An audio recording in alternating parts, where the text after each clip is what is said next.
ಪ್ರದೇಶ ಕಾಂಗ್ರೆಸ್ ಸಮಿತಿಯ ಅಧ್ಯಕ್ಷರಾದಂಥ ಡಿ.ಕೆ. ಶಿವಕುಮಾರ್ ಅವರೇ,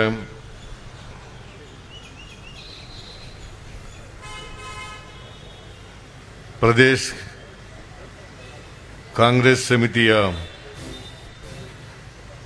ಹಿಂದುಳಿದ ಜಾತಿಗಳ ವಿಭಾಗದ ಅಧ್ಯಕ್ಷರಾದಂಥ ಲಕ್ಷ್ಮೀನಾರಾಯಣ ಅವರೇ, ಕಾರ್ಯಾಧ್ಯಕ್ಷರುಗಳಾದಂಥ ಶ್ರೀ ಸಲೀಂ ಅಹಮದ್ ಅವರೇ, ರಾಮಲಿಂಗ ರೆಡ್ಡಿ ಅವರೇ, ಇತರ ಎಲ್ಲ ಕಾಂಗ್ರೆಸ್ಸಿನ ಹಿರಿಯ ಮುಖಂಡರುಗಳೇ,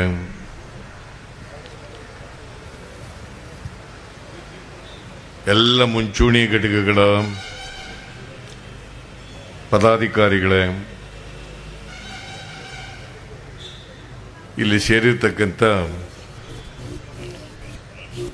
ಕಾಂಗ್ರೆಸ್ಸಿನ ಕಾರ್ಯಕರ್ತ ಬಂಧು ಭಗಿನಿಯರೇ, ಮಾಧ್ಯಮದ ಎಲ್ಲ ಗೆಳೆಯರು,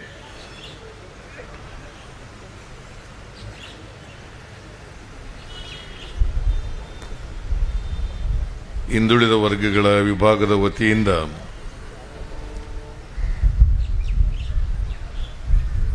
ದಿವಂಗತ ಮಾಜಿ ಪ್ರಧಾನಿ ರಾಜೀವ್ ಗಾಂಧಿ ಅವರು ಮತ್ತು ದಿವಂಗತ ಮಾಜಿ ಮುಖ್ಯಮಂತ್ರಿ ಶ್ರೀ ದೇವರಾಜ ಅರಸರವರ ಜನ್ಮ ದಿನಾಚರಣೆಯನ್ನು ಆಚರಣೆ ಮಾಡಿ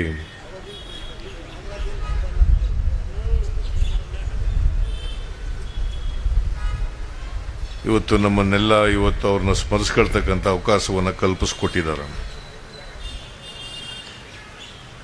ನಾನು ಪ್ರದೇಶ ಕಾಂಗ್ರೆಸ್ ಸಮಿತಿಯವರಿಗೆ ಮತ್ತು ಹಿಂದುಳಿದ ವಿಭಾಗದವರಿಗೆ, ಲಕ್ಷ್ಮೀನಾರಾಯಣ ಮತ್ತು ಅವರೆಲ್ಲ ಸಂಘಟಕರಿಗೆ ಧನ್ಯವಾದಗಳನ್ನು ಈ ಸಂದರ್ಭದಲ್ಲಿ ಹೇಳಲಿಕ್ಕೆ ಬಯಸ್ತಾ ಇದ್ದೇನೆ. ಈಗಾಗಲೇ ಮಾತನಾಡಿದಂಥವರು ರಾಜೀವ್ ಗಾಂಧಿ ಅವ್ರ ಬಗ್ಗೆ, ದೇವರಾಜ ಅರಸು ಅವ್ರ ಬಗ್ಗೆ,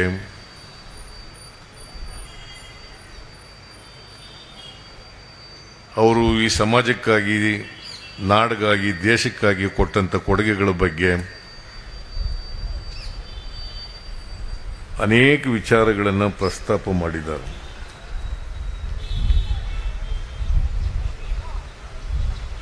ಬಹಳ ಜನ ಅವ್ರ ಜೊತೆಯಲ್ಲಿ ಕೆಲಸ ಮಾಡಿದಂಥ ಅನೇಕ ಜನ ಮುಖಂಡರುಗಳು ಇಲ್ಲಿದ್ದೀರಿ. ರಾಜೀವ್ ಗಾಂಧಿ ಅವ್ರ ಜೊತೆ ಕೆಲಸ ಮಾಡಿದಂಥವ್ರು, ದೇವರಾಜ ಅರಸರವ್ರ ಜೊತೆ ಕೆಲಸ ಮಾಡಿದಂಥವ್ರು. ಆದರೆ ನನಗೆ ಆ ಅವಕಾಶ ಇರಲಿಲ್ಲ. ನಾನು ರಾಜೀವ್ ಗಾಂಧಿ ಅವ್ರ ಜೊತೆಲೂ ಕೆಲಸ ಮಾಡಿಲ್ಲ, ದೇವರಾಜ ಅರಸರವ್ರ ಜೊತೆಲೂ ಕೆಲಸ ಮಾಡಿಲ್ಲ. ನಾನು ಕಾಂಗ್ರೆಸ್ ಸೇರಿದ್ದು 2006. ಅದಕ್ಕಿಂತ ಹಿಂದೆ ಜನತಾ ಪಾರ್ಟಿ, ಜನತಾದಳದಲ್ಲಿದ್ದೆ. ಆದರೆ ವಿರೋಧ ಪಕ್ಷದಲ್ಲಿ ಇದ್ಕೊಂಡು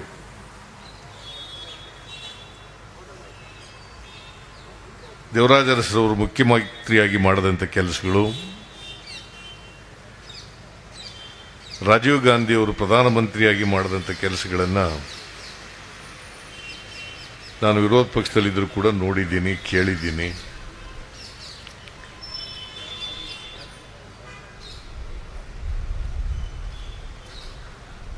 ರಾಜೀವ್ ಗಾಂಧಿ ಅವರು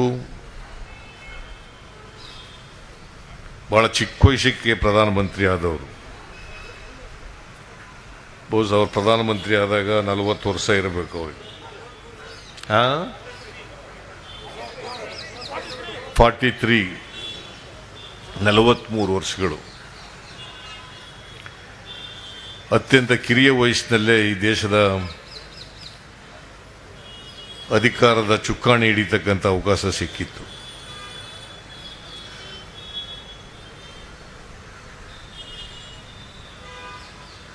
ಅವರು ಪ್ರಧಾನಮಂತ್ರಿಯಾಗಿ ಈ ದೇಶದ ಯುವ ಸಂಖ್ಯೆ ಯುವ ಸಮೂಹ ಇವ್ರ ಮೇಲೆ ಅಪಾರವಾದಂಥ ವಿಶ್ವಾಸ ನಂಬಿಕೆಯನ್ನು ಇಟ್ಕೊಂಡಿದ್ರು.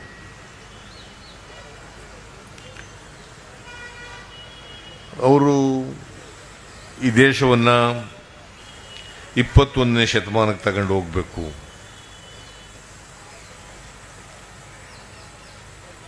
ಜಗತ್ತು ಇವತ್ತು ಬಹಳ ವೇಗವಾಗಿ ಆರ್ಥಿಕವಾಗಿ, ಸಾಮಾಜಿಕವಾಗಿ, ಶೈಕ್ಷಣಿಕವಾಗಿ, ವೈಜ್ಞಾನಿಕವಾಗಿ ಬೆಳೀತಾ ಇದೆ.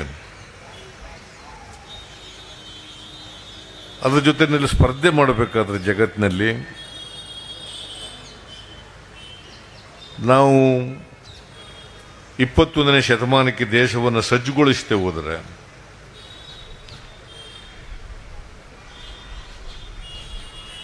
ಬೇರೆ ದೇಶಗಳ ಜೊತೆಯಲ್ಲಿ ಸ್ಪರ್ಧೆ ಮಾಡೋದು ಬಹಳ ಕಷ್ಟ ಆಗ್ತದೆ ಅಂತಕ್ಕಂಥ ವಿಶ್ವಾಸವನ್ನು ಇಟ್ಕೊಂಡಿದ್ದರು. ಅದಕ್ಕಾಗಿ ಯುವ ಜನರ ಮೇಲೆ ಅಪಾರವಾದಂಥ ನಂಬಿಕೆ ವಿಶ್ವಾಸವನ್ನು ಇಟ್ಕೊಂಡಿದ್ದರು. ಯುವ ಜನತೆಯಿಂದ ಮಾತ್ರ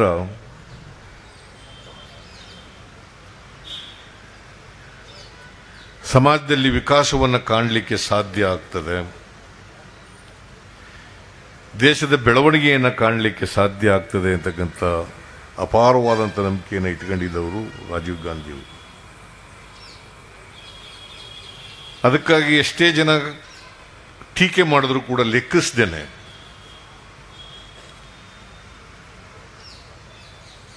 ಹದಿನೆಂಟು ವರ್ಷ ತುಂಬಿದಂಥ ಎಲ್ರಿಗೂ ಕೂಡ ಮತದಾನದ ಹಕ್ಕನ್ನು ಕೊಟ್ಟು ಕಾನೂನನ್ನು ಬದಲಾವಣೆ ಮಾಡಿದ್ರು. ಬಹಳ ಜನ ಟೀಕೆ ಮಾಡಿದ್ರು, 18 ವರ್ಷದವರಿಗೆ ಮತದಾನದ ಹಕ್ಕು ಕೊಟ್ಟುಬಿಟ್ರೆ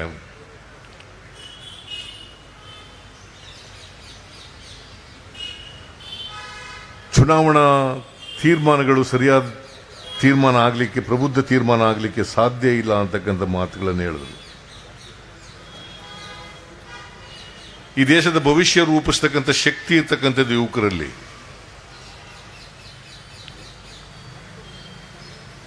ಅವರಿಗೆ ಈ ದೇಶದಲ್ಲಿ ಯಾರು ಜನರ ಪ್ರತಿನಿಧಿಗಳಾಗಬೇಕು ಅಂತಕ್ಕಂಥ ತೀರ್ಮಾನ ಮಾಡ್ತಕ್ಕಂಥ ಹಕ್ಕಿರಬೇಕು ಅವರಿಗೆ.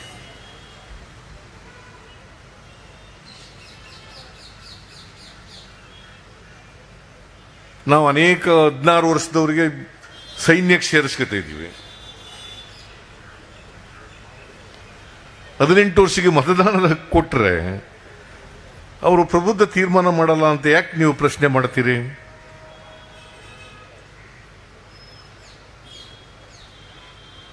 ಅಷ್ಟೆಲ್ಲ ಟೀಕೆ ಇದ್ರೂ ಕೂಡ ರಾಜೀವ್ ಗಾಂಧಿಯವರು ಕಾನೂನನ್ನು ಬದಲಾವಣೆ ಮಾಡಿ 18 ವರ್ಷದ ತುಂಬದ ಎಲ್ಲ ಯುವಕ ಯುವತಿಯರಿಗೆ ಮತದಾನದ ಹಕ್ಕನ್ನು ಕೊಟ್ಟರು ಅಂತಕ್ಕಂಥದ್ದನ್ನು ಇವತ್ತು ಸ್ಮರಿಸ್ಕೋಬೇಕಾಗ್ತದೆ. ಅದರಿಂದ ರಾಜಕೀಯವಾಗಿ ಲಾಭ ಆಗಿರ್ಬೋದು, ನಷ್ಟ ಆಗಿರ್ಬೋದು, ಅದು ಇಟ್ ಇಸ್ ನಾಟ್ ರೆಲೆವೆಂಟ್.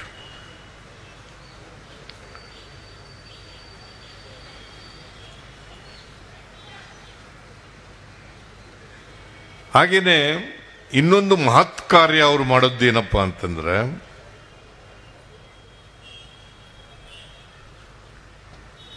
ಈ ದೂರ ಸಂಪರ್ಕ ವ್ಯವಸ್ಥೆ ಇದೆಯಲ್ಲ ಅದರಲ್ಲಿ ಕ್ರಾಂತಿಯನ್ನ ಮಾಡಿದ್ರು. ಬಹಳ ಜನ ಕಂಪ್ಯೂಟರ್ ಬಗ್ಗೆ ಮಾಡಿದ್ರೆ ಕುಹುಕವಾದಂಥ ಮಾತುಗಳನ್ನು ಆಡ್ತಾ ಇದ್ರು. ಇವತ್ತು ಒಂದು ಮನೆಯಲ್ಲಿ ಕೂತು ಇಡೀ ಜಗತ್ತಿನ ಜೊತೆ ಮಾತಾಡಲಿಕ್ಕೆ ಸಾಧ್ಯ ಆಗಿದ್ರೆ, ಇಡೀ ಜಗತ್ತಿನ ಜೊತೆ ಮಾತಾಡ್ಲಿಕ್ಕೆ ಸಾಧ್ಯ ಆಗಿದ್ರೆ ಅದಕ್ಕೆ ರಾಜೀವ್ ಗಾಂಧಿ ಅವರು ಕಾರಣ ಅಂತಕ್ಕಂಥದನ್ನ ಮರೀಲಿಕ್ಕೆ ಸಾಧ್ಯ ಇಲ್ಲ. ಯಾವುದೋ ಒಂದು ಹಳ್ಳಿಲಿ ಕೂತ್ಕೊಂಡು, ಮನೇಲಿ ಕೂತ್ಕೊಂಡು ಇಡೀ ಜಗತ್ತಿನ ಜೊತೆ ಸಂಪರ್ಕ ಮಾಡಲಿಕ್ಕೆ ಸಾಧ್ಯ ಆಗಿದೆಯಲ್ಲ, ಆ ಕೊಡುಗೆ ಇದೆಯಲ್ಲ, ಆ ಕೊಡುಗೆ ಇಡೀ ದೇಶಕ್ಕೆ ರಾಜೀವ್ ಗಾಂಧಿ ಅವರು ಕೊಟ್ಟರು ಅಂತಕ್ಕಂಥದ್ದನ್ನು ಮರೀಲಿಕ್ಕೆ ಸಾಧ್ಯ ಇಲ್ಲ.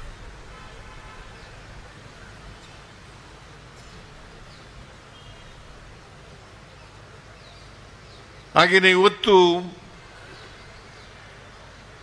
ಭಾರತೀಯ ಜನತಾ ಪಕ್ಷದವರು ಬಹಳ ಸಾಮಾಜಿಕ ನ್ಯಾಯದ ಬಗ್ಗೆ ಮಾತಾಡಲಿಕ್ಕೆ ಎಲ್ಲ ಶುರು ಮಾಡ್ಕೊಬಿಟ್ಟಿದ್ದಾರೆ. ನರೇಂದ್ರ ಮೋದಿ ಅವರನ್ನು ಹೋಗ್ಲಿಕ್ಕೆ ಶುರು ಮಾಡಿದ್ದಾರೆ.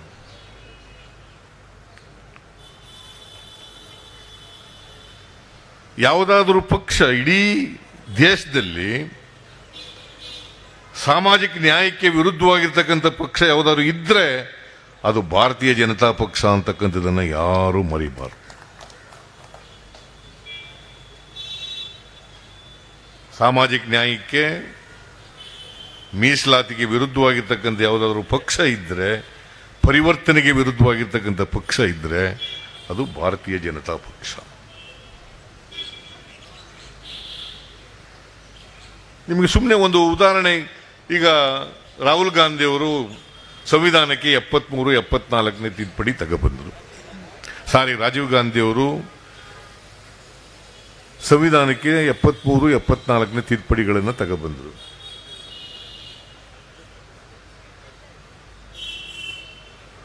ಯಾಕೆ ತಗೊಬಂದರು?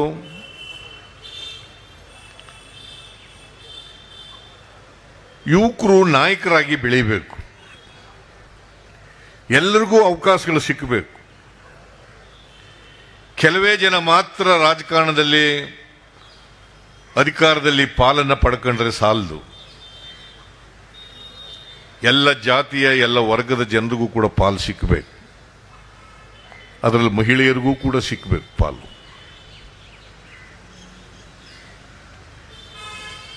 ಆ 73, 74ನೇ ತಿದ್ದುಪಡಿಗಳನ್ನು ತರೋದ್ರ ಮೂಲಕ ಪಂಚಾಯತ್ ರಾಜ್ ವ್ಯವಸ್ಥೆಯಲ್ಲಿ ಮತ್ತು ಸ್ಥಳೀಯ ಸಂಸ್ಥೆಗಳಲ್ಲಿ ಮಹಿಳೆಯರಿಗೆ 33% ಮೀಸಲಾತಿ. ಅಲ್ಲಿವರೆಗೆ ಮೀಸಲಾತಿ ಮಹಿಳೆಯರಿಗೆ ಇರಲಿಲ್ಲ ಕಾನೂನು ಸಂವಿಧಾನಬದ್ಧವಾಗಿ. ಮಹಿಳೆಯರು ಇದನ್ನು ತಿಳ್ಕೋಬೇಕು.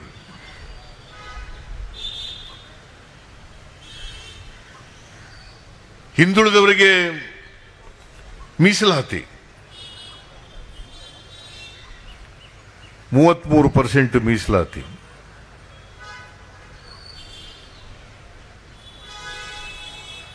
ಅಲ್ಪಸಂಖ್ಯಾತರಿಗೆ ಇವತ್ತು ಮೀಸಲಾತಿ ಸಿಕ್ಕಿದ್ರೆ ಅದು 73rd, 74th ಅಮೆಂಡ್ಮೆಂಟ್ ಮೂಲಕ.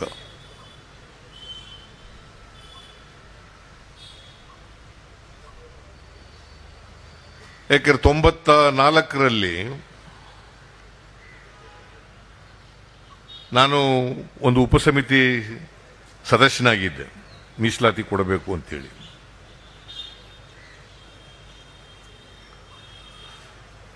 ನಾನು MP ಪ್ರಕಾಶ್, ಸಿಂಧಿಯಾ, ನಾಣಯ್ಯ, ಜಾಲಪ್ಪ ಏನಿಲ್ಲ, ಬೈರೇಗೌಡ,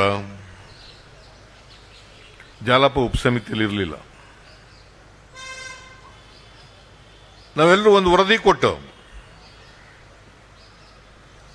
ಅಲ್ಲಿ 26.4% ಹಿಂದುಳಿದವರಿಗೆ, ಮುಂದುವರೆದವರಲ್ಲಿ ಬಡವರಿದ್ದಾರಲ್ಲ ಅವ್ರಿಗೆ 6.6% ಮೀಸಲಾತಿಯನ್ನು ಕೊಡಬೇಕು. ಅಕ್ರಾಸ್ ಆಲ್ ಕ್ಯಾಟಗರೀಸ್ 33% ಮಹಿಳೆಯರಿಗೆ ಮೀಸಲಾತಿ ಇರಬೇಕು ಅಂತೇಳಿ ರಿಪೋರ್ಟ್ ಕೊಟ್ಟಾಗ ನಾವು ಇದು 73rd, 74th ಅಮೆಂಡ್ಮೆಂಟ್ ಮೂಲಕ ಸಾಧ್ಯ ಆದದ್ದು. ಇದು ಅಲ್ಪಸಂಖ್ಯಾತರನ್ನು ಕೂಡ 26.4% ಸೇರಿಸ್ತು ನಾವು ಅವ್ರನ್ನಾಗ.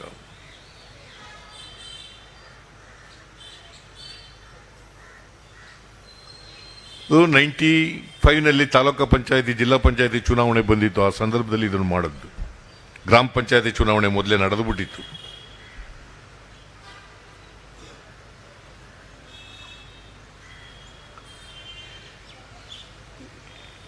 ಈ ಶಿಫಾರಸನ್ನ ಕ್ಯಾಬಿನೆಟ್ನಲ್ಲಿ ಯಥಾವತ್ತಾಗಿ ಒಪ್ಪಿಕೊಂಡು ಇದನ್ನು ಜಾರಿಗೆ ಕೊಟ್ಟ.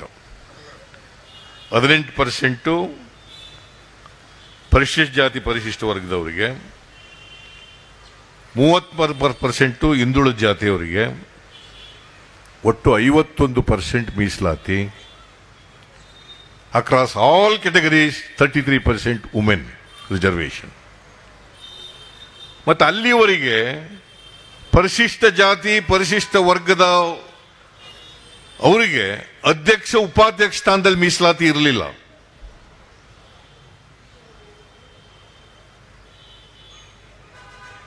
ನಾವು ಕೊಟ್ಟಂತ ಶಿಫಾರಸಿನಲ್ಲಿ ಇದನ್ನು ಸೇರಿಸ್ತು. ನಾವು ಅಧ್ಯಕ್ಷ ಉಪಾಧ್ಯಕ್ಷ ಸ್ಥಾನದಲ್ಲೂ ಕೂಡ ಹಿಂದುಳಿದವ್ರಿಗೂ ಮೀಸಲಾತಿ ಇರಬೇಕು, ದಲಿತರಿಗೂ ಮೀಸಲಾತಿ ಇರಬೇಕು, ಅಲ್ಪಸಂಖ್ಯಾತರಿಗೂ ಮೀಸಲಾತಿ ಇರಬೇಕು, ಮಹಿಳೆಯರಿಗೂ ಮೀಸಲಾತಿ ಇರಬೇಕು. ಅಧ್ಯಕ್ಷ ಉಪಾಧ್ಯಕ್ಷ ಅಂದ್ರು ಮೇಯರ್ ಅಂದ್ರು ಒಂದೇ, ಅಧ್ಯಕ್ಷ ಅಂದ್ರು ಒಂದೇ. ಮೇಯರ್ ಅಂತ ಸ್ವಲ್ಪ ಗೌರವಯುತವಾಗಿ ಕರ್ಕತೀರಿ ಅಷ್ಟೇ, ಅಧ್ಯಕ್ಷ ಅಲ್ಲ. ಆ ಮೀಸಲಾತಿಯನ್ನ ಕೊಟ್ಟದ್ದು ಆಗ ಅದು ಶಿಫಾರಸಾಗಿ ಆ ಶಿಫಾರಸನ್ನ ಕ್ಯಾಬಿನೆಟ್ನಲ್ಲಿ ಒಪ್ಕೊಂಡು ಜಾರಿ ಮಾಡದ್ದು ಆಗ. ನಾನು ಯಾಕೆ ಇದನ್ನು ಪ್ರಸ್ತಾಪ ಮಾಡಿದೆ ಅಂತಂದ್ರೆ, ಇದನ್ನು ವಿರೋಧ ಮಾಡಿದವರು ಯಾರು ಗೊತ್ತಾ? ಬಹಳ ಜನಕ್ಕೆ ಗೊತ್ತಿದೆ ಏನೋ ಗೊತ್ತಿಲ್ಲ ನನಗೆ. ಯಾರು ಮಾಡಿದವರು? ಮಿಸ್ಟರ್ ರಾಮಾ ಜೋಯಿಶ್. ಯಾರೋ ಪಾರ್ಟಿ, ಯಾವ ಪಾರ್ಟಿ ಅವರು? ಏನಾಗಿದ್ರು ಅವರು? Rajya Sabha member. Not only Rajya Sabha member, he was a vice president of state BJP unit.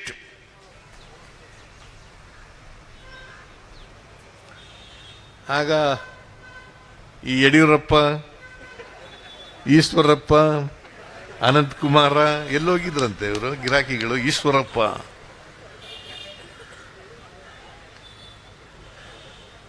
ಇದೆಲ್ಲ ಹೇಳ್ಬೇಕಲ್ವ ನೀವು? ನಮ್ಮ ಹಿಂದುಳಿದ ವಿಭಾಗದವರು ಇವನ್ನೆಲ್ಲ ಹೇಳ್ಬೇಕ ಬೇಡ? ನಾನು ಯಾಕೆ ಹೇಳ್ತಾ ಇದ್ದೀನಿ ಅಂದ್ರೆ, ಬಹಳ ದೊಡ್ಡದಾಗಿ ಈಗ 127ನೇ ಅಮೆಂಡ್ಮೆಂಟ್ ಮಾಡಿ ನಾವು ಹಿಂದುಳಿದವರಿಗೆಲ್ಲ ನ್ಯಾಯ ಕೊಟ್ಬಿಟ್ಟಿದೀವಿ ಅಂತ ಹೇಳಕ್ ಶುರು ಮಾಡಿದ್ದಾರೆ. It is not so. 92ನೇ ತಿದ್ದುಪಡಿ ಮಾಡಿ ಆಗ್ಲೇ ಕೊಟ್ಟಿತ್ತು. ಸುಪ್ರೀಂ ಕೋರ್ಟ್ನವರು ಉಗಿತ ಮೇಲೆ ಅದನ್ನ 127ನೇ ತಿದ್ದುಪಡಿ ಮಾಡಿ ಕೊಟ್ಟಿರೋದು ಜಾರಿಗೆ. ಇವರು ಕಂಟೆಂಪ್ಟ್ ಆಫ್ ಕೋರ್ಟ್ ಆಗ್ತದೆ ಅಂತೇಳಿ ಎದುರ್ಕೊಂಡು ಮಾಡಿರೋದು ಇವರು. ಮತ್ತೆ UP ಎಲೆಕ್ಷನ್ ಕೂಡ ಗಮನದಲ್ಲಿ ಇಟ್ಕೊಂಡು ಮಾಡಿರೋದು. ಬಿಜೆಪಿಯವರು ಇದಾರಲ್ಲ, ಮಹಾ ಮೋಸಗಾರರು, ಸುಳ್ಳುಗಾರರು. You must be very careful about that. ಜನರಿಗೆ ಸುಳ್ಳು ಹೇಳೇ ದಾರಿ ತಪ್ಪಿಸ್ಬಿಡ್ತಾರಪ್ಪ. ನಾವು ಅನೇಕ ಜನ ದಾರಿ ತಪ್ಪಿಟ್ಟಿದ್ದಾರೆ ಪಾಪ, ಹಿಂದುಳಿದವೆಲ್ಲ ದಾರಿ ತಪ್ಪಿಟ್ಟಿದ್ದಾವೆ. You must understand this facts. ಅದೇ ಜಾರ್ಜು ಸೆಟ್ರೈಟ್ ಮಾಡಿದ್ರಲ್ಲ, ಇತಿಹಾಸನ ತಿರ್ಚಕ್ಕೆ ಹೋಗ್ಬಾರ್ದು. ಬಿಜೆಪಿಯವರು ಇದಾರಲ್ಲ, ಇತಿಹಾಸ ತಿರ್ಚದ್ರಲ್ಲಿ, ಸುಳ್ಳು ಹೇಳೋದ್ರಲ್ಲಿ ನಿಶ್ಚೀಮರುಗಳು, ದಾರಿ ತಪ್ಪಿಸೋದ್ರಲ್ಲಿ.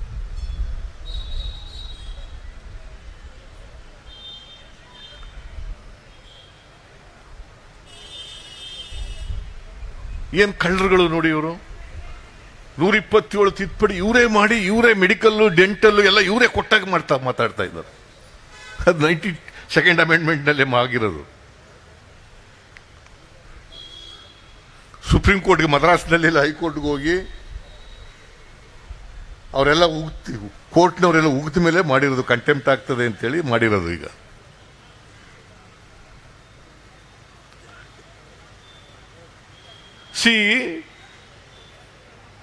ರಾಮಾ ಜೋಯಿಸರು ಹೋದ್ರಲ್ಲ, ಸುಪ್ರೀಂ ಕೋರ್ಟ್ಗೆ ಹೋದ್ರಲ್ಲ, ಚಾಲೆಂಜ್ ಮಾಡಿ ಹಿಂದುಳಿದ ವರ್ಗದವರಿಗೆ ಸ್ಥಳೀಯ ಸಂಸ್ಥೆಗಳಲ್ಲಿ, ಪಂಚಾಯತಿ ಸಂಸ್ಥೆಗಳಲ್ಲಿ ಮೀಸಲಾತಿ ಕೊಟ್ಟಾಗ ಹೋದ್ರಲ್ಲ, ಇವ್ರು ಯಾರಾದರೂ ಮಾತಾಡಿದ್ರ? ನೀವು ಸ್ವಲ್ಪ ಜೋರಾಗಿ ಮಾತಾಡ್ಬೇಕ್ರಿ. ನೀವಲ್ಲ, ನಮ್ಮ ಹಿಂದುಳಿದ ವಿಭಾಗದವರೆಲ್ಲ ಜೋರಾಗಿ ಮಾತಾಡ್ಬೇಕು. ಕಾಂಗ್ರೆಸ್ನವರೆಲ್ಲ ಜೋರಾಗಿ ಮಾತಾಡ್ಬೇಕು. ಅವ್ರು ಮಾತಾಡ್ತಾರೆ, ನಾವು ಸುಮ್ಮನೆ ಇದ್ಬಿಡ್ತಿರ್ತೀವಿ. ಹೇಳಿದ್ರೆ ಹೇಳ್ಕೊಂಡು ಹೋಗಿರಿ ತೆಗಿಂತ.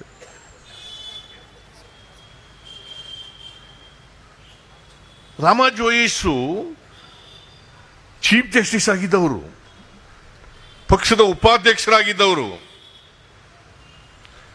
ಈ challenged the orders giving reservation to women, backward communities, scheduled caste, scheduled tribes and minorities in the panchayat institutions and the local bodies.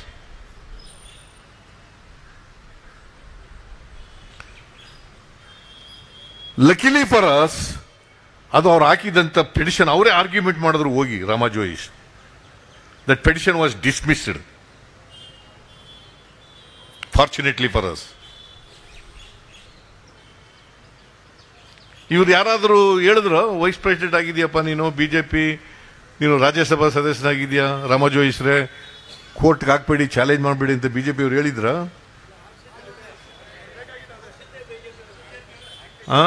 ಅವರೇ ಹಾಕ್ಸಿದ್ದು ಹೇಳಿ. Should it not be exposed?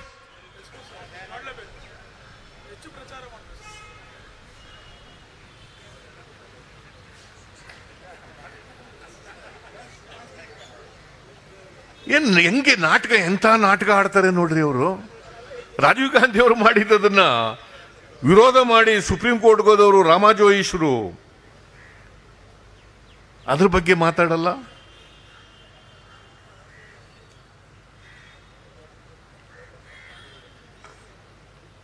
ಯಾವಾಗ ಅವರು ಮೀಸಲಾತಿ ಪರ ಮಾತಾಡಿದ್ದಾರೆ ಅಂತ ಒಂದು ಅಕೇಶನ್ ತೋರಿಸ್ಲಿ ನೋಡೋಣ. ಒಂದೇ ಒಂದು ಭಾರತೀಯ ಜನತಾ ಪಕ್ಷದವರು ಒಂದು ಇವತ್ತು ಕಾಕಾ ಕಾಲೇರ್ಕರ್ ವರದಿ ಅದನ್ನು ಮಾಡಿದ್ದವರು ಕಾಂಗ್ರೆಸ್ನವರು ನೆಹರು ಅವ್ರ ಕಾಲದಲ್ಲಿ, ಮಂಡಲ್ ಮಾಡಿದವರು ಜನತಾ ಪಾರ್ಟಿಯವರು ಮಾಡಿದ್ರು ಕೂಡ ಅದನ್ನು ಜಾರಿ ತಂದವರು ಇವರು ಕಾಂಗ್ರೆಸ್ನವರು. ಅಫ್ಕೋರ್ಸ್ ವಿ ಪಿ ಸಿಂಗ್ ಅದನ್ನು ಮಾಡಬೇಕು ಅಂತ ಘೋಷಣೆ ಮಾಡಿದ್ರು. Basically is also A Congress man.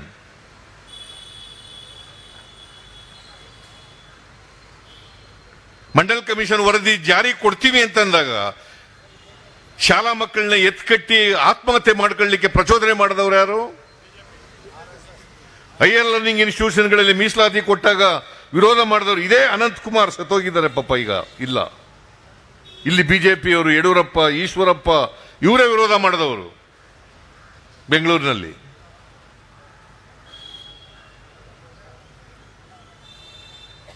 ಮಕ್ಕಳನ್ನೆಲ್ಲ, ವಿದ್ಯಾರ್ಥಿಗಳನ್ನೆಲ್ಲ ಎತ್ಕಟ್ಟಿದವರು ಇವರೇ. ಇವ್ರಿಗೆ ಮಾತಾಡಕ್ಕೆ, ಮೀಸಲಾತಿ ಬಗ್ಗೆ ಮಾತಾಡಲಿಕ್ಕೆ ಯಾವ ನೈತಿಕತೆ ಇದೆ ರೀ ಇವರಿಗೆ? What moral right they have?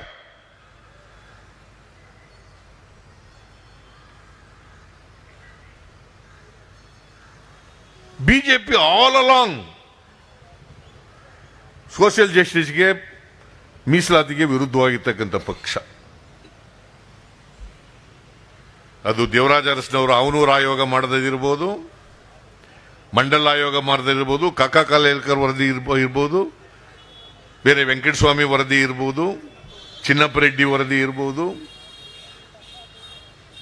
ಯಾವುದೇ ವರದಿಗಳನ್ನ ತೀವ್ರವಾಗಿ ವಿರೋಧ ಮಾಡಿರೋರು ಭಾರತೀಯ ಜನತಾ ಪಕ್ಷದವರು. ಅದ್ರ ಮಾತು ಎತ್ತಿದ್ರೆ ನಾಚಿಕೆ ಇಲ್ಲದೇನೆ ನಾವು ಖಂಡಿಸ್ಬೇಕು. ಎವ್ರಿ ಅಕೇಶನ್ ಯಾವ್ಯಾವ ಸಂದರ್ಭದಲ್ಲಿ ಹೇಳ್ತಾರೆ, ಈಗಲೂ ಹೇಳ್ತಾರೆ. ನಮ್ಮ ಯಾರು ಮಿಸ್ಟರ್ ನರೇಂದ್ರ ಮೋದಿ ಅವರು, ಸಬ್ಕಾ ಸಾಥ್ ಸಬ್ಕಾ ವಿಕಾಸ್ ಸಬ್ಕಾ ವಿಶ್ವಾಸ್. ನಾಚಿಕೆ ಆಗಲ್ಲ ಇವರಿಗೆ, ನರೇಂದ್ರ ಮೋದಿಗೆ? ಸಬ್ಕಾ ಸಾಥ್ ಸಬ್ಕಾ ವಿಕಾಸ್ ಸಬ್ಕಾ ವಿಶ್ವಾಸ್. ಈ ಬಿಜೆಪಿ ಗೌರ್ಮೆಂಟ್ ನಲ್ಲಿ ಯಾರು ಒಬ್ರು ಮುಸಲ್ಮಾನರು ಇದ್ದಾರೇನ್ರಿ? ಒಬ್ಬ MLA ಇದ್ದಾರ, ಒಬ್ಬ ಮಿನಿಸ್ಟರ್ ಇದ್ದಾರ? ಸಬ್ಕಾ ಸಾಥ್. ಇವತ್ತೇನಾದ್ರೂ ಇಡೀ ಸಮಾಜದ ಎಲ್ಲ ಜನರನ್ನ, ಎಲ್ಲ ಧರ್ಮದವರನ್ನ, ಎಲ್ಲ ಭಾಷೆಯವರನ್ನ ಒಳಗೊಂಡಿರ್ತಕ್ಕಂಥ ಯಾವುದಾದ್ರೂ ಪಕ್ಷ, ರಾಜಕೀಯ ಪಕ್ಷ ಇದ್ರೆ ಅದು ಕಾಂಗ್ರೆಸ್ ಪಕ್ಷ ಮಾತ್ರ ಅಂತಕ್ಕಂಥದ್ದನ್ನು ತಿಳ್ಕೋಬೇಕಾಗ್ತದೆ. ಈಗ ಹಿಂದುಳಿದವರ ವರ್ಗಗಳ ಇದೆಯಲ್ಲ, ಪರ್ಮನೆಂಟ್ ಬ್ಯಾಕ್ವರ್ಡ್ ಕ್ಲಾಸ್ ಕಮಿಷನ್ ಅವ್ರು ತಯಾರು ಮಾಡಿರ್ತಕ್ಕಂಥ ಸಾಮಾಜಿಕ ಆರ್ಥಿಕ ಸಮೀಕ್ಷೆ ಮತ್ತು ಜಾತಿ ಸಮೀಕ್ಷೆ ಕೂಡ ಈಗ ನಮ್ಮ ಯಾರು JDSನ ಕುಮಾರಸ್ವಾಮಿ ಹೇಳ್ತಾರೆ, ಸಿದ್ದರಾಮಯ್ಯನೇ ಬರೆಸಿರೋದು ಅದನ್ನ ಅಂತ ಹೇಳ್ತಾರೆ. ಅದಿನ್ನೂ ಬಂದೇ ಇಲ್ಲ ಕೈಗೆ, ಸರ್ಕಾರದ ಕೈಗೆ ಬಂದಿಲ್ಲ. ನೀವು ಪರ್ಮನೆಂಟ್ ಬ್ಯಾಕ್ವರ್ಡ್ ಕ್ಲಾಸ್ ಕಮಿಷನ್ ಅಧ್ಯಕ್ಷರಾಗಿದ್ರಿ ನೀವು. ದ್ವಾರಕನಾಥ್ ಇನ್ನು ಕೈಗೆ ತಗೊಂಡಿಲ್ಲ. ನಾನು ಹೇಳಿದೆ, ಇವನಿದ್ದ ನಮ್ಮ ಸಮ್ಮಿಶ್ರ ಸರ್ಕಾರದಲ್ಲಿ ಪುಟ್ಟರಂಗ ಶೆಟ್ಟಿ ಬ್ಯಾಕ್ವರ್ಡ್ ಕ್ಲಾಸ್ ವಿಭಾಗದ ಮಂತ್ರಿ ಆಗಿದ್ದ. ನಾನು ಹೇಳಿದೆ, ನೋಡಪ್ಪ, ನಮ್ಮ ಕಾಲದಲ್ಲಿ ಅದು ರೆಡಿ ಇರಲಿಲ್ಲ, ಈಗ ರೆಡಿಯಾಗಿ ಕಾಂತರಾಜ್ ಕೊಡಬೇಕು ಅಂತ ಹೇಳ್ತಿದ್ದಾರೆ ಬ್ಯಾಕ್ವರ್ಡ್ ಕ್ಲಾಸ್ ಕಮಿಷನ್ ಅಧ್ಯಕ್ಷರು. ರಿಪೋರ್ಟ್ ತಗೊಳ್ರಿ ನೀವು ಅಂತ ಹೇಳಿದೆ ನಾನು ಇವರಿಗೆ, ಪುಟ್ಟರಂಗ ಶೆಟ್ಟಿಗೆ. ಇದೇ ಕುಮಾರಸ್ವಾಮಿ ಆ ಪುಟ್ಟರಂಗ ಶೆಟ್ಟಿಗೆ ಬೈದು ತಕಬೇಡ ಅಂತ ಎದುರಿಸಿ ತಗೊಳ್ಬಾರ್ದಾಗ ಮಾಡಿಬಿಟ್ರು. It's A fact. ಬೇಕಾದ್ರೆ ಪುಟ್ಟರಂಗ ಶೆಟ್ಟಿ ಕೇಳಿ ಕರೆದು.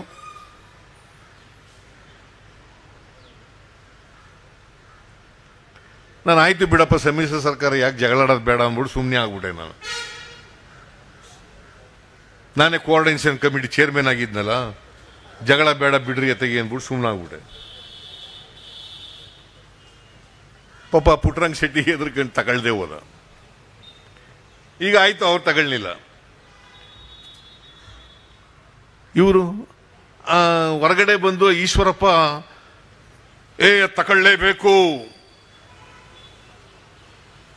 ತಗೊಳ್ಳೇಬೇಕು ಒಂದು ದಿನ ಯಡಿಯೂರಪ್ಪನವ್ರಿಗೆ ಹೋಗಿ ತಗೋಬೇಕು ಅಂತ ಹೇಳಿದಾರೇನ್ರಿ ರೇವಣ್ಣ ಅವರು?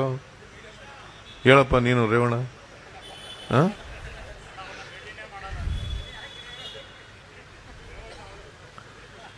ಅಲ್ಲೇನಿದೆ? ಯಾವ್ದಾದ್ರು ಜಾತಿ ಪರ ಶಿಫಾರಸ್ ಮಾಡಿದಾರಾ? ಜಾತಿ ಸಮೀಕ್ಷೆ ಮಾಡಿ ಪ್ರತಿಯೊಂದು ಜಾತಿಯ ಆರ್ಥಿಕ ಸಾಮಾಜಿಕ ಸ್ಥಿತಿಗತಿಗಳೇನು ಅದನ್ನ ಅಷ್ಟೇ ಅಂಕಿಅಂಶಗಳಿರ್ತಕ್ಕಂಥ ವರದಿ. ಅದು ತಕ್ಕಳಕ್ಕೆ ಯಾಕೆ ನಿಮಗೆ ಹಿಂದೇಟು? ಯಾಕೆಂದ್ರೆ ಈ ಮಾನಸಿಕವಾಗಿದ್ದಾರಲ್ಲ ಇವರು, ಒಲ್ಲದ ಗಂಡನಿಗೆ ಮೊಸರು ಕಲ್ಲಿತ್ತು ಅಂತ ಹುಡುಕದು. ಯಾರು?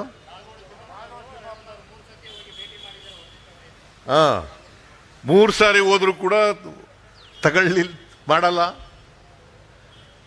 ಭಯ. ಅದು ಮಾಡ್ಬಿಟ್ರೆ ನಾನು ಹಿಂದುಳಿದವ್ರಿಗೆ ಇವತ್ತು 31ನೇ ಇಸ್ವಿನಲ್ಲಿ ಜಾತಿ ಆಧಾರದ ಮೇಲೆ ಇದಾಗಿತ್ತು, ಜಾತಿ ಗಣತಿ ಆಗಿತ್ತು. 1931 ಈಚೆಗೆ ಆಗಿಲ್ಲ. ನಾನು 162 ಕೋಟಿ ರೂಪಾಯಿ ಕೊಟ್ಟು ಅದನ್ನು ಮಾಡಿಸಿರೋದು. ಇಡೀ ಟೀಚರ್ಸ್ಗಳನ್ನೆಲ್ಲ ಇನ್ವಾಲ್ವ್ ಮಾಡಿ ಮಾಡಿಸಿರೋದು. ಸರ್ಕಾರಿ ಶಾಲಾ ಟೀಚರ್ಸ್ಗಳನ್ನ, ಖಾಸಗಿಯವರಲ್ಲ, ಸರ್ಕಾರಿ ಶಾಲಾ ಟೀಚರ್ಸ್ಗಳನ್ನ ಮಾಡಿರೋದು. ನಿಮಗೆ ಮಾಹಿತಿ ಸಿಗ್ತದೆ. ಹಾಗಾದ್ರೆ ಕಾಂಗ್ರೆಸ್ನ ಉದ್ದೇಶ ಏನು? ರಾಜೀವ್ ಗಾಂಧಿ ಅವರ ಉದ್ದೇಶ ಏನಿತ್ತು? ದೇವರಾಜ ಅರಸರವರ ಉದ್ದೇಶ ಏನಿತ್ತು? ಸಂವಿಧಾನದ ಉದ್ದೇಶಗಳೇನು? ಎಲ್ರಿಗೂ ಅವಕಾಶ ಕೊಡಬೇಕಲ್ಲ. ಈ ದೇಶದ ಸಂಪತ್ತು, ಅಧಿಕಾರ ಎಲ್ರಿಗೂ ಹಂಚಿಕೆ ಆಗ್ಬೇಕಲ್ಲ.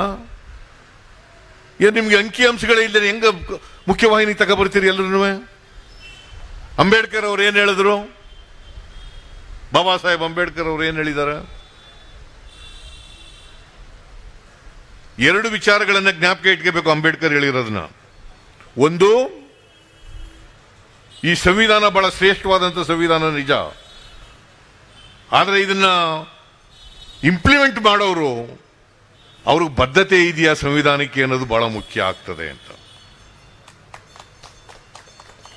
ಯಾರ ಕೈನಲ್ಲಿ ಇದು ಸಂವಿಧಾನ ಇಂಪ್ಲಿಮೆಂಟ್ ಆಗೋದಿರ್ತದೆ ಅದು ಬಹಳ ಮುಖ್ಯ ಆಗ್ತದೆ ಅಂತೇಳಿ. ಸಂವಿಧಾನಕ್ಕೆ ವಿರುದ್ಧವಾಗಿರೋ ಕೈನಲ್ಲಿ ಅಧಿಕಾರ ಇದ್ರೆ ಇಂಪ್ಲಿಮೆಂಟ್ ಮಾಡುವಂದ್ರೆ ಮಾಡ್ತಾರ? ಅದಕ್ಕೆ ಅನಂತಕುಮಾರ್ ಹೆಗಡೆ ನಾವು ಅಧಿಕಾರಕ್ಕೆ ಬಂದಿರೋದ ಸಂವಿಧಾನವನ್ನ ಬದಲಾವಣೆ ಮಾಡಲಿಕ್ಕೆ ಅಂತ ಹೇಳಿದಾಗ he was a minister in the cabinet of Narendra Modi. Why he was keeping quiet? Why this Amit Shah was keeping quiet? That means to say, with the knowledge of Amit Shah and Narendra Modi, he made a statement. Otherwise, he would have been dismissed from the cabinet immediately.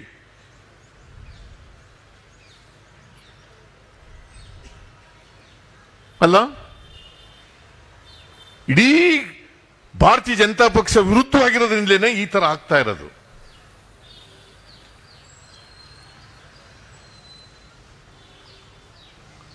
ಇದು ಯಾರ ವಿರುದ್ಧನೂ ಅಲ್ಲ, ಯಾವ ಜಾತಿ ಜನಾಂಗದವರ ವಿರುದ್ಧನೂ ಅಲ್ಲ. ಇದು ಅವನು ಕುಮಾರಸ್ವಾಮಿ ಹೇಳ್ತೇನೆ, ಸಿದ್ದರಾಮಯ್ಯನವರೇ ಬರೆಸಿರೋದು ಕೂತ್ಕೊಂಡು ಅದನ್ನ ಅಂತ.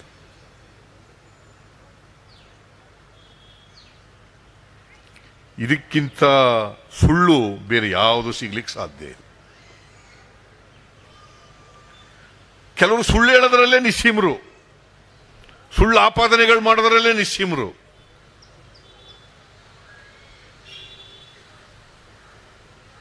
ಈ ಭಾರತೀಯ ಜನತಾ ಪಕ್ಷದವರು ಇದಾರಲ್ಲ, ಬಹಳ ಕೇರ್ಫುಲ್ ಆಗಿರಬೇಕು. ಇತಿಹಾಸ ತಿರುಚ್ತಾರೆ, ಜನರನ್ನ ದಾರಿ ತಪ್ಪಿಸ್ತಾರೆ, ಯುವಕರನ್ನ ದಾರಿ ತಪ್ಪಿಸ್ತಾರೆ, ಹಿಂದುಳಿದವ್ರನ್ನೂ ದಾರಿ ತಪ್ಪಿಸ್ಬಿಡ್ತಾರೆ.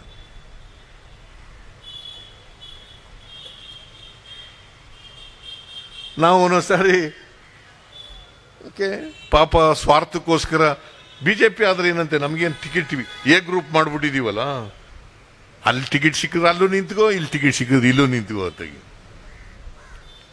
BCMA ನಲ್ಲಿ ಅಲ್ಲಿ ಸಿಕ್ಕಿದ್ರೆ ಅಲ್ಲೂ ನಿಂತ್ಕೋ ಟಿಕೆಟ್, ಅಲ್ಲಿ ಸಿಕ್ಕಿದ್ರೆ ಇಲ್ಲಿ ಬಂದು ನಿಂತ್ಕೋ, ಇಲ್ದಾರ JDS ಹೋಗಿ ನಿಂತ್ಕೋ.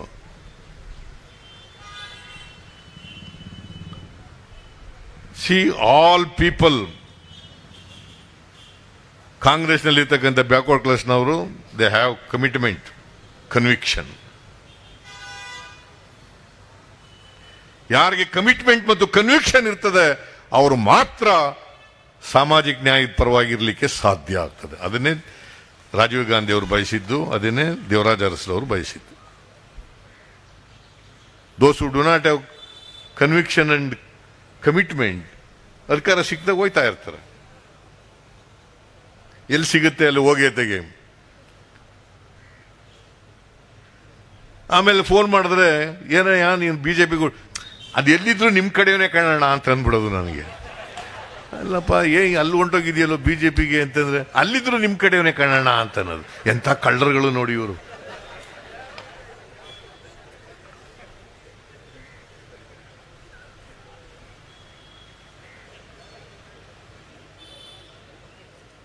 ರಾಜೀವ್ ಗಾಂಧಿ ಅವರು ಇದು ಹೇಳ್ಕೊಟ್ಟಿದ್ರ, ದೇವರಾಜ ಅರಸು ಅವರು ಇದು ಹೇಳ್ಕೊಟ್ಟಿದ್ರ.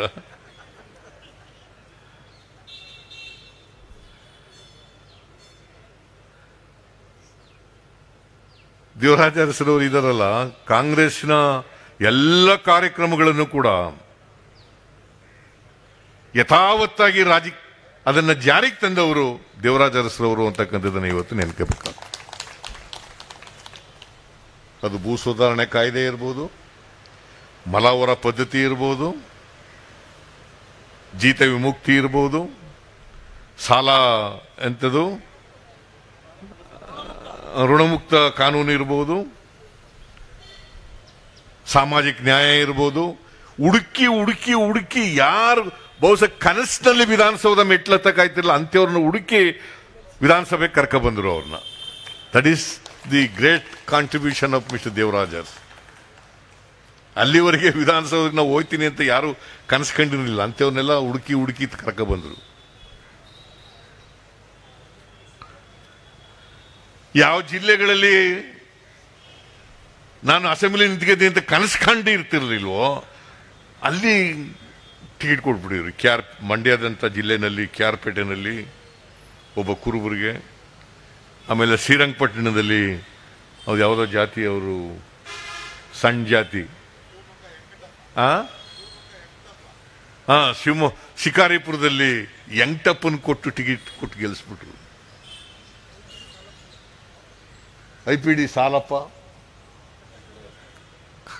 ಕಟ್ಟಕಡಿಯ ಜನರಿಗೆ ಯಾರು ವಿಧಾನಸೌಧ ಮೆಟ್ಲು ಹತ್ತಿವೆ ಅಂತ ಅನ್ಕೊಂಡಿರ್ಲಿಲ್ಲ ಅವ್ರಿಗೆಲ್ಲ ಟಿಕೆಟ್ ಕೊಟ್ಬಿಟ್ರು. 1972ನಲ್ಲಿ 78ನಲ್ಲಿ ಎಲ್ಲ ಕೊಟ್ಬಿಟ್ರು. ಅವನೂರು ಬಿಡಿ, ಅದು ಅವರು ವಾಲ್ಮೀಕಿ ಜನಾಂಗದವರು.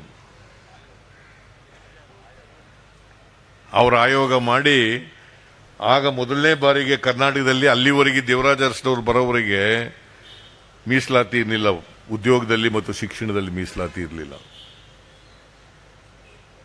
ಹಿಂದೆ ಇದ್ದದನ್ನ ಅದು ಆಚು ಪಾಚು ಮಾಡಿ ಕೊಡ್ತಿದ್ರು ಅಷ್ಟೇ. ನಾನು ಓದುವಾಗ 1200 ರೂಪಾಯಿಗಿಂತ ಆದಾಯ ಕಡಿಮೆ ಇದ್ರೆ ಕೆಲವು ಸೀಟ್ಗಳನ್ನ ರಿಸರ್ವ್ ಇಟ್ಟಿದ್ರು. ನನಗೆ ಒಂದ್ಸಾರಿ ನಾನು BSc ಓದಿದ್ದೆ, MSc ಸೀಟ್ ಹೋಗ್ಬೇಕಾಗಿತ್ತು. ನಾನು ಶಾನ್ಭೋಗ್ನ ಹತ್ರ ಹೋದೆ, ಹೆಂಗಾರ ಮಾಡಿ 1200 ರೂಪಾಯಿನ ಒಳಗಡೆ ಒಂದು ಸರ್ಟಿಫಿಕೇಟ್ ಕೊಡು ಶಾನ್ಭೋಗ್ರೆ, ನನಗೆ MSc ಸೀಟ್ ಸಿಗ್ತದೆ ಅಂತ ನಾವು ಕೊಡ್ಲೇ ಇಲ್ಲ, ಗಿರಾಕಿ ನಾವು ಹೋಗ್ಲೂ ಇಲ್ಲ.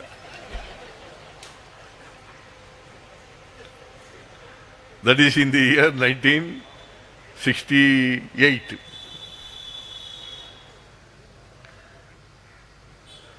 ಸೊ ಆ ಥರ ಇತ್ತು. ಬಟ್ ನಿಜವಾಗಿ ಮೀಸಲಾತಿ ಕೊಟ್ಟವರು ಹಿಂದುಳಿದವರಿಗೆ ದೇವರಾಜ ಅರಸರವರು ಅವನೂರು ಆಯೋಗನ ರಚನೆ ಮಾಡಿ ಅದನ್ನು ಜಾರಿ ಕೊಟ್ಟು ಬಹಳ ಜನ ವಿರೋಧ ಮಾಡಿದ್ರು, ಆದರೂ ಕೂಡ ಎದೆಗುಂದೆ ಮಾಡಿದ್ರು. ಮಂಡ್ಯದಲ್ಲಿ ವರ್ಣನಾಲೆ ಕೊಡಬೇಡಿ ಅಂತ ಇವ್ರನ್ನ ದೇವರಾಜ ಅರಸರವ್ರನ್ನ ಒಂದು ಇದರಲ್ಲಿ ಕೂಡಾಕ್ಬಿಟ್ಟಿದ್ರು ಸರ್ಕ್ಯೂಟ್ ಹೌಸ್ನಲ್ಲಿ. ಪೊಲೀಸ್ನವ್ರು ಬಚಾವ್ ಮಾಡಿದ್ರು ಅಂತ ಇಟ್ಕೋಣ. ನಾನು ಅವ್ರನ್ನ ಮೊದಲನೇ ಬಾರಿ ಭೇಟಿ ಮಾಡಿದ್ದು ದೇವರಾಜ ಅರಸರವ್ರನ್ನ, ಬಹುಶಃ ಅದೇ ಕೊನೆ ಅಂತ ಅನಿಸುತ್ತೆ. ಆಮೇಲೆ ಸತ್ತಾಗ ಅವ್ರನ್ನ ನೋಡಕ್ ಬಂದಿದ್ದೆ ಅಲ್ಲಿ ದಾರಿನಲ್ಲಿ. ನಾನು ವರ್ಣನಾಲೆಗೋಸ್ಕರ ಚಳುವಳಿ ಮಾಡ್ತಾ ಇದ್ದೆ. ಆಗ ಇವರು ಅಧಿಕಾರದಲ್ಲಿ ಇರಲಿಲ್ಲ ದೇವರಾಜ ಅರಸರವರು, ಗುಂಡೂರಾಯರು ಮುಖ್ಯಮಂತ್ರಿ ಆಗಿದ್ರು. ನಾವು ರಿಲೇ ಹಂಗರ್ ಸ್ಟ್ರೈಕ್ ಮಾಡ್ತಾ ಇದ್ದ. ಆಗ ನಾವು ಚಳುವಳಿ ಮಾಡ್ತಿದ್ದ ಜಾಗಕ್ಕೆ ಬಂದಿದ್ರು ದೇವರಾಜ ಅರಸರವರು. ಆಗಲೇ ದೇವರಾಜ ಅರಸರವರು ನೋಡಿದ್ದು ನಾನು. ಪಾಪ ಅದಾದ್ಮೇಲೆ ಸ್ವಲ್ಪ ದಿನಕ್ಕೆ ಕಾಲ ಆಗ್ಬಿಟ್ರು. ವರ್ಣನಾಲೆ ಇವತ್ತು ಬಹಳ ಜನ ಭತ್ತ ಬೆಳೀತಾ ಇದ್ರೆ, ಅವ್ರ ಜಮೀನುಗಳಿಗೆ ನೀರು ಸಿಕ್ಕಿದ್ರೆ ದೇವರಾಜ ಅರಸರವ್ರ ಕಾರಣ ಅಂತಕ್ಕಂಥದ್ದನ್ನು ಕೂಡ ಮರಿಬೇಕಾಗಲ್ಲ. ಅದನ್ನು ಲೆಕ್ಕಿಸ್ತೇನೆ, ಎಷ್ಟೇ ವಿರೋಧ ಬಂದರೂ ಕೂಡ ಲೆಕ್ಕಿಸ್ತೇನೆ ಅದನ್ನು ಜಾರಿಗೆ ಕೊಡ್ತಕ್ಕಂಥ ನಿರ್ಣಯವನ್ನು ಮಾಡೋದು. ಸೊ ದೇವರಾಜ ಅರಸು ಒಬ್ಬ ಧೀಮಂತ ನಾಯಕ, ಕರ್ನಾಟಕ ರಾಜಕಾರಣದಲ್ಲಿ ಧೀಮಂತ ನಾಯಕ. 1956ನಲ್ಲೇ ಏಕೀಕರಣ ಆಗಿದ್ರು ಕೂಡ ಕರ್ನಾಟಕ ಅಂತ ಹೇಳಿ ಮೈಸೂರು ರಾಜ್ಯಕ್ಕೆ ನಾಮಕರಣ ಆದದ್ದು 1973 ದೇವರಾಜ ಅರಸರವರು ಮಾಡದ್ದು. ಅದನ್ನು 1973. ಅಲ್ಲಿವರೆಗೆ ಕರ್ನಾಟಕ ಅಂತ ಇರಲಿಲ್ಲ, ಮೈಸೂರು ರಾಜ್ಯ ಅಂತ ಇತ್ತು.